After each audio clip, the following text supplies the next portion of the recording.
नमस्कार, सनराइज समाचारमा यहाँलाई स्वागत छ। म पूजा मगर। सबैभन्दा पहिले समाचारका प्रमुख शीर्षकहरू। भारतले अतिक्रमण गरेको जमिन फर्काउन सिङ्गो देश एकटिका हुनुपर्ने परराष्ट्र मन्त्री गेवालीको भनाई। पाल्पामा थप 4 जनामा कोरोना संक्रमण पुष्टि, 547 जना कोरोना निको भएर घर फर्किए। मनसुन फेरि सक्रिय, सोमबारबाट 3 दिनसम्म झरी हुने। सुनको भाव आकाशियो, आज 500 रुपियाँले बढेर तोलाको 96,300 रुपियाँमा कारोबार। र पाल्पामा अनलाइन मार्फत बुडो सेल्फ डिफेन्स राष्ट्रिय तेक्वान्दो प्रतियोगिता हुने। इटालियन सीए फुटबलमा इन्टर मिलान दोस्रो स्थानमा उक्लियो। नाममा नै विश्वास छ, नाममै संस्कार छ, नाम भित्रै छ परम्परा, नाम माथि भरोसा। Tansen OPC cement, global party palace and हाम्रो अर्गानिक, सम्पूर्ण हस्पिटालिटी एउटै छाना मुनि। स्वच्छ खानाको लागि राम्रो रेस्टुरेन्ट, आरामदायी बसोबासका लागि एसी सहितका डिलक्स रुमहरू, विवाह party, birthday party, anniversary party, seminar तथा गोष्ठीका लागि पार्टी हलको राम्रो व्यवस्था रहेको छ। साथमा नेपाली खाना, चाइनिज, इन्डियन, तन्दुरी, इटालियन तथा कन्टिनेन्टल खानाको राम्रो व्यवस्था। ग्रुप तथा एडभान्स बुकिङको लागि विशेष छुटको व्यवस्था। बाहिरी तथा भित्री पार्किङको व्यवस्था। ग्रुपमा आउने जानेको लागि गाडीको सुविधा। होम डेलिभरीको पनि व्यवस्था छ। डेलिभरीका लागि 071 440 472। सम्पर्क ग्लोबल पार्टी प्यालेस तथा हाम्रो अर्गानिक, सैना महिना 2 कालिका चोक।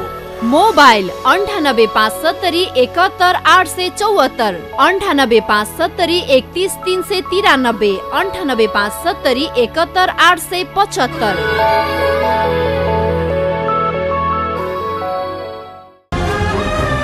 Modern collection, shirting suiting and टेलरिङमा दक्ष कारिगरहरूद्वारा भनेकै समयमा कोट प्यान्ट तयार गरिदिने व्यवस्था छ। हामी कहाँ अर्जेन्टका लागि भनेकै समयमा कोट प्यान्ट सर्ट तयार गरिदिने व्यवस्था।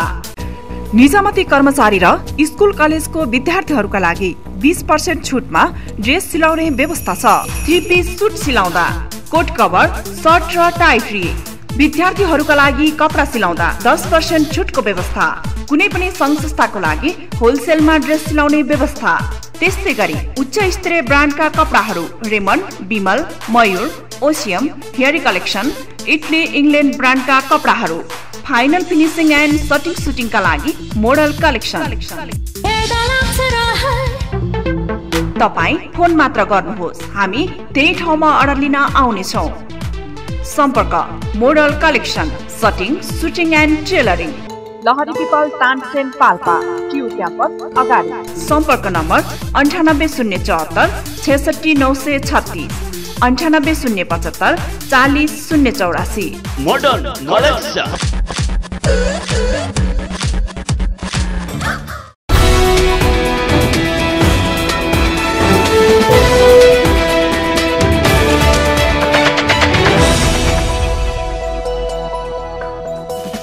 अब खबर विस्तारमा। परराष्ट्र मन्त्री प्रदीप गेवालीले भारतले अतिक्रमण गरेको जमिन फर्काउन सिङ्गो देश एकटिका हुनुपर्ने बताउनु भएको छ। मदन भण्डारी फाउन्डेसन काभ्रे पलाञ्चोकले गरेको जिल्ला भेलालाई बनेपामा सम्बोधन गर्दै मन्त्री गेवालीले एकबद्ध भएर वार्ताको टेबलमा तथ्य प्रमाणहरू सबै राखेर आफ्नो स्वामित्वलाई फर्काउनु पर्ने बताउनु भएको हो। वास्तविक नक्सा मात्र बनाएर मात्रै नहुने, उहाँले जमिन फर्काउन भने जस्तो सजिलो नभएको पनि बताउनु भयो। उहाँले सिङ्गो देश एकताबद्ध भएकाले मात्रै नेपालको नयाँ नक्सा जारी भएको पनि स्मरण गर्नुभयो। पाल्पामा शनिबार थप 4 जनामा कोरोना संक्रमण पुष्टि भएको छ। रम्बा गाउँपालिका 1 होगेस्थित जनकल्याण माविको क्वारेन्टाइनमा बसेका 4 जनाको कोरोना संक्रमण पुष्टि भएको हो। स्वास्थ्य कार्यालय पाल्पाको सूचना अधिकृत ओम प्रकाश पन्थीले पछिल्लो 1 सातासम्म कोरोना संक्रमित नभेटिएकोमा शनिबार 4 जना कोरोना संक्रमित भेटिएको बताउनुभयो। शनिबार अन्य 66 जनाको भने रिपोर्ट नेगेटिभ आएको छ। पाल्पा जिल्लामा हालसम्म 561 जनामा कोरोना संक्रमण पुष्टि भएको छ भने 547 जना कोरोना निको भएर घर फर्किएका छन्। सोमबारबाट फेरि मनसुन सक्रिय हुने भएको छ। मनसुन सक्रिय हुँदा 3-4 दिनसम्म धेरैजसो स्थानमा हल्कादेखि मध्यम वर्षा हुनेछ। केही स्थानमा भने भारी वर्षाको सम्भावना रहेको जल तथा मौसम विज्ञान विभागले जनाएको छ। सोमबार रातिबाट मनसुन न्यून चापीय रेखा नेपालको तराई भूभाग नजिक रहनेछ। साथै अरब सागरबाट समेत पर्याप्त जलवाष्पयुक्त हावा भित्रने सम्भावना देखिएकाले फेरि झरी सुरु हुने विभागको पूर्वानुमान रहेको छ। आउँदो सोमबार रातिबाट 3-4 दिनसम्म नेपालमा मनसुन सक्रिय भई देशको धेरैजसो स्थानहरूमा हल्कादेखि मध्यम वर्षा र केही स्थानहरूमा भारी वर्षा हुने सम्भावना रहेको छ। त्यसैले ती स्थानहरूमा नदी र खोलाका पानीको बहाव बढ्ने, पहाडी क्षेत्रमा भुचे हुने, पहिरो जाने, सडक तथा हवाई यातायात प्रभावित हुन सक्नेछ। साथै ढल र पानीको राम्रो निकास नभएको ठाउँमा डुबान समेतको जोखिम रहन सक्ने भएकाले सतर्कता अपनाउन मौसम विज्ञान विभागले आग्रह गरेको छ। आंशिकदेखि सामान्य बदली रही केही स्थानहरूमा हल्कादेखि मध्यम वर्षाको सम्भावना रहेको जल तथा मौसम विज्ञान विभागको मौसम पूर्वानुमान महाशाखाले जनाएको छ। आइतबार राति प्रदेश 1 र सुदूरपश्चिम प्रदेशका 1-2 स्थानमा मेघगर्जन र चट्याङसहित भारी वर्षाको सम्भावना रहेको महाशाखाले जनाएको छ।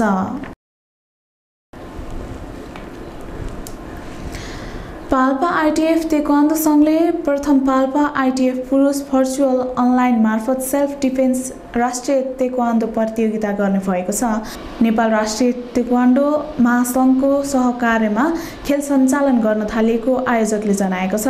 प्रतियोगितामा सहभागी हुन यही श्रावण 30 गते भित्र प्रतियोगी सहभागीहरूले भिडियो पठाउनु पर्ने आयोजक पाल्पा आइटिएफका उपाध्यक्ष कृष्ण थापाले जानकारी दिनुभयो। उहाँका अनुसार सेतो पेटीदेखि कालो पेटीसम्मका सेकेन्ड डानसम्मका खेलाडीहरू प्रतियोगितामा सहभागी हुन पाउनेछन्। प्रतियोगिताको फादर 5 गते नतिजा आउने जानकारी दिँदै सहभागीहरूले सेल्फ डिफेन्सको 1:30 देखि 2:30 मिनेटको हुनुपर्ने थापाले बताउनुभयो। खेलाडी संख्या 1 समूहमा बढीमा 4 जना हुनुपर्ने र आइटिएफको म्यालअप अनिवार्य रूपमा लाउनुपर्ने जनाइएको छ।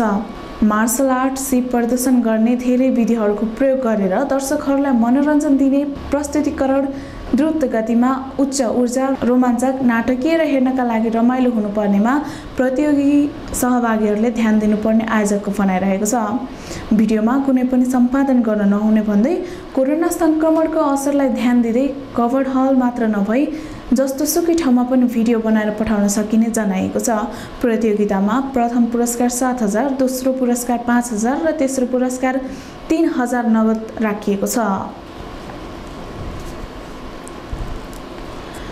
ट्राफिक व्यवस्थापन सुधार गर्न सङ्घ संस्थाहरूसँग सहकार्य गरी अघि बढ्ने 5 नम्बर प्रदेश ट्राफिक प्रहरी कार्यालयका प्रहरी उपरीक्षक डम्बर बहादुर विश्वकर्माले बताउनु भएको छ। प्रदेश 5 को राजधानी रूपन्देही सहित प्रदेशमा लकडाउनको अवधिमा समेत धेरै दुर्घटना बढ्ने चिन्ताजनक भएको भन्दै दुर्घटना न्यूनीकरणमा सबै लाग्नुपर्ने उहाँले बताउनुभयो। लकडाउन अवधिमा 430 सवारीबाट 327 दुर्घटना भएको र जसमा 96 जना मानिसको मृत्यु तथा 455 जना घाइते भएको उहाँले बताउनुभयो। 3% सवारी साधनले चाहिँ 97% चाहिँ हेर्नुपर्ने 97 सवारी साधनको अपरेसन सवारी साधन चाहिँ 3% मात्र टोके हुने भनेको हाम्रो चाहिँ गैर यान्त्रिक सवारी साधनको सडकमा छ्यापछ्याप छ। जसले धेरै मान्छेलाई क्यारी गर्न सक्दैन। स्लो मोसनका सवारी साधनहरू सडकमा छ्यापछ्याप छ। व्यक्तिगत निजी सवारी साधन सडकमा सडक घाटेर बसिरहेका छन्। तर लामो वर्षले चाहिँ सडकमा हिँड्दैनन्। त्यसबाट 97% चाहिँ सेवा गरिसकेपछि छतमा चढेर मात्रै चल्नुपर्ने अवस्था छ, झुन्डेर चल्नुपर्ने अवस्था छ। यो कुरा पनि चाहिँ हामीले समयमै ख्याल गर्न सक्यौँ भने यातायात क्षेत्र विकराल अवस्थामा हुन्छ। यातायात क्षेत्रले निजी क्षेत्रले गर्ने समग्र प्रयास गरेको छ, तर सरकारको नियन्त्रणदेखि रोटरी क्लब अफ तिलोधमा रूपन्देहीको 423 नियमित बैठक तथा अन्तर्क्रिया कार्यक्रममा बोल्दै उहाँले ट्राफिक प्रहरीसँगै सरकारवालाहरू यस विषयमा संवेदनशील हुनुपर्ने बताउनुभयो। क्लबका अध्यक्ष गोपाल गेवालीले कोभिड-19 विरुद्ध आम नागरिकलाई सचेतना जगाउने कार्यक्रममा सङ्घ संस्थाहरू लाग्नुपर्ने बताउनुभयो।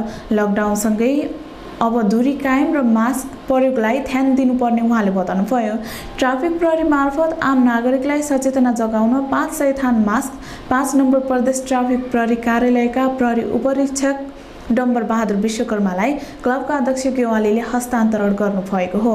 कार्यक्रममा पूर्व अध्यक्ष बालकृष्ण अर्याल, नवीन श्रेष्ठ, सम्मानित सदस्य भुवनसिंह विश्वकर्मा, पत्रकार दामोदर खनालले दुर्घटना न्यूनीकरणका लागि नयाँ योजना ल्याउने सुझाव दिनुभयो। समुदाय स्तरबाट नेपालमा एकमात्र व्यवस्थापन संकाय सञ्चालन गर्दै आएको बुटोलको लुम्बिनी वाणिज्य क्याम्पसलाई विश्वविद्यालयका रूपमा रूपान्तरण गर्ने प्रस्ताव अघि सारिएको छ। विक्रम सम्वत 2038 सालमा स्थापना भएको क्याम्पसलाई संघीय र प्रदेश सरकारको नियमअनुसार मानित विश्वविद्यालयको रूपमा रूपान्तरण गर्ने प्रस्ताव अघि सारिएको हो। भौतिक पूर्वाधार, दक्ष प्राध्यापक, प्रयोगशाला तथा अन्य आवश्यक सम्पूर्ण प्रक्रिया पूरा गरेर लुम्बिनी मानित विश्वविद्यालयका रूपमा रूपान्तरण गर्न लागि क्याम्पसले जनाएको छ। संघीय र प्रदेश सरकारले निर्धारण गरेको मापदण्ड पूरा गरी अन्य क्याम्पसहरूलाई सम्बन्धन दिन नपाउने गरी मानित विश्वविद्यालय बनाउने प्रक्रिया सुरु भएको क्याम्पस प्रमुख डाक्टर ताराप्रसाद उपाध्यायले बताउनुभयो।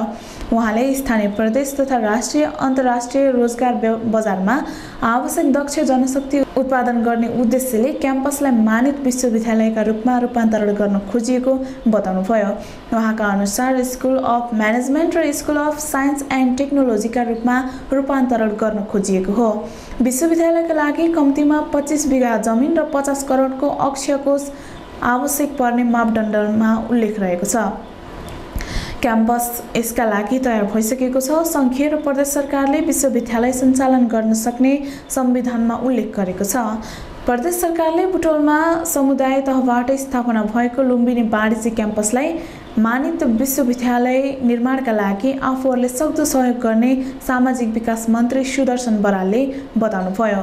मानित विश्वविद्यालयको रूपमा सम्पन्न गर्न सक्नेछौँ भन्ने मेरो विश्वास छ। यो बिचका यिनी धेरै खिचतानीपछि पनि मैले छिटोभन्दा छिटो प्रदेश विश्वविद्यालय ऐन चाहिँ प्रदेश सभामा लानको पछाडिको मकसद पनि यही कुरा हो। यहाँको सम्भावनाहरूलाई खोल्नु पर्यो। एउटा चाहिँ बिए एलएलबीको क्लास सुरु गर्यो भने यो लुम्बिनी बौद्ध विश्वविद्यालयसँग सहकार्य गर्दाखेरि त्यसले पनि मलाई त्यस्तै गरायो। यति भइरह्यो। साधारण कुरा छ। प्रदेश सरकारले पैसा बिहोर्छ, पढ्ने विद्यार्थी यही छ, पढाउँछु भने टिचर यही डुलिरहेको छ, अनि युनिभर्सिटी पढाउँछु भनेछ, रिकग्निसन दिन्छु भनेको छ भने खुरखुर क्लास हुनु पर्यो। विशिष्टकृत रूपमा वाणिज्य संकाय मात्रै सञ्चालन गरेको क्याम्पसलाई मानित विश्वविद्यालयका रूपमा रूपान्तरण गर्न सकिने लुम्बिनी बौद्ध विश्वविद्यालयका उपकुलपति डाक्टर हृदयरत्न वज्राचार्यले बताउनुभयो। प्रदेश 5 का प्रदेश सभा सदस्य भोजप्रसाद श्रेष्ठ, बुटोल उपमहानगरका कार्यवाहक नगर प्रमुख गोमादेवी आचार्य, देवदह नगरपालिकाका नगर प्रमुख हिरा खत्रीले लुम्बिनी क्याम्पसलाई मानित विश्वविद्यालयका रूपमा रूपान्तरण गर्न सक्दो सहयोग गर्ने प्रतिबद्धता जनाउनुभयो। लुम्बिनीमा हाल त्रिभुवन विश्वविद्यालयका BBA, FA, BBM, BBMS, MBE, BF, MB, SMका कार्यक्रमहरू प्राज्ञिक स्वायत्तता पाएर सञ्चालन गर्दै आएको छ। क्याम्पसमा हाल 4493 जना विद्यार्थी अध्ययनरत छन्। सुनको भाउले आइतबार पनि नयाँ रेकर्ड राखेको छ। तोलामा 500 रुपियाँ बढेर सुनको भाउ आज तोलाको 96,300 रुपियाँ निर्धारण गरिएको नेपाल सञ्चादी व्यवसायी महासङ्घले जनाएको छ। यो भाउ अहिलेसम्मको महँगो हो। कोरोना भाइरसको संक्रमणका कारण विश्वकै अर्थतन्त्र बिग्रिँदै गएको तथा ठूला देशबीच तनाव बढ्दै गएकोले लगानीकर्ता सुनमा आकर्षित हुँदा भाउ महँगो हुँदै गएको महासङ्घ अन्तर्गतको भाउ निर्धारण समितिका संयोजक तेजरत्न साक्यले बताउनुभयो। कोरोनाको संक्रमण बढ्दै गएपछि नै सुनको भाउ बढ्न थालेको थियो। नेपालमा लकडाउन अघि चैत 10 गते तोलाको 77,000मा कारोबार भएको सुनको भाउ लकडाउन खुकुलो भएपछि बजार खुलेको पहिलो दिन जेठ 25 गते तोलामा 10,400 बढेर तोलाको 87,400 रुपियाँमा कारोबार भएको थियो। त्यसैता उकालो लागेको सुनको भाउले रेकर्ड बनाउँदै गएको छ। नयाँ रेकर्ड बनाउँदै असारमा तोलाको 90,000 नागेको सुनको भाउ असार अन्तिममा 92,800 रुपियाँमा पुगेको थियो। साउन लागेपछि थोरै घटबड भएको सुनको भाउ गएको बुधबारदेखि भने दिनदिनै नयाँ रेकर्ड बनाउने क्रममा रहेको छ। यही क्रममा आज अहिलेको महँगो तोलाको 96,300 रुपियाँ पुगेको महासङ्घले जनाएको छ। सुनको भाउ महँगो हुँदा किनबेच ठप्प जस्तै भएको छ। अहिले फाटोफुट्टो मात्रै कारोबार हुने गरेको व्यवसायीले बताएका छन्। यस्तै चाँदी आज तोलाको 5 रुपियाँ बढेर तोलाको 1155 रुपियाँ पुगेको छ। इटालियन सिरी ए फुटबलमा इन्टर मिलान दोस्रो स्थानमा उक्लिएको छ। राति भएको खेलमा जिनोआलाई 3-0 गोल अन्तरले पराजित गर्दै इन्टर दोस्रो स्थानमा उक्लिएको हो। इन्टरलाई जित दिलाउन रोमेलु लुकाकुले 2 तथा एलेक्सिस सान्चेजले 1 गोल गरे। जितसँगै इन्टरले लिगको अङ्क तालिकामा पहिलो स्थानमा रहेको युभेन्टससँगको अङ्क दूरी 4 मा छाडेको छ। युभेन्टसको 80 अङ्क छ भने इन्टरको 76 अङ्क भएको छ। भोलि हुने खेलमा साम्पोडियालाई हराउन सके युभेन्टसले उपाधि जित्नेछ। इन्टरसँग पराजित भएको जियोना भने लिगमा पुछारबाट चौथो स्थानमा रहेको छ। राति नै भएको अर्को खेलमा नेपोलीले सासोलोलाई 2-0 तथा पर्माले ब्रेसियालाई 2-1 ले हराएको छ। समाचारको अन्त्यमा प्रमुख शीर्षकहरू पुनः एकपटक। भारतले अतिक्रमण गरेको जमिन फर्काउन सिङ्गो देश एक टिका हुनुपर्ने परराष्ट्र मन्त्री केवालीको भनाई। पाल्पामा थप 4 जनामा कोरोना संक्रमण पुष्टि, 547 जना कोरोना निको भएर घर फर्किए। मनसुन फेरि सक्रिय, सोमबारबाट 3 दिनसम्म झरी हुने। सुनको भाउ आकाशियो, आज 500 रुपियाँले बढेर तोलाको 96,300 रुपियाँमा कारोबार। र पाल्पामा अनलाइन मार्फत बुडो सेल्फ डिफेन्स राष्ट्रिय तेक्वान्दो प्रतियोगिता हुने। इटालियन सिए फुटबलमा इन्टर मिलान दोस्रो स्थानमा उक्लियो।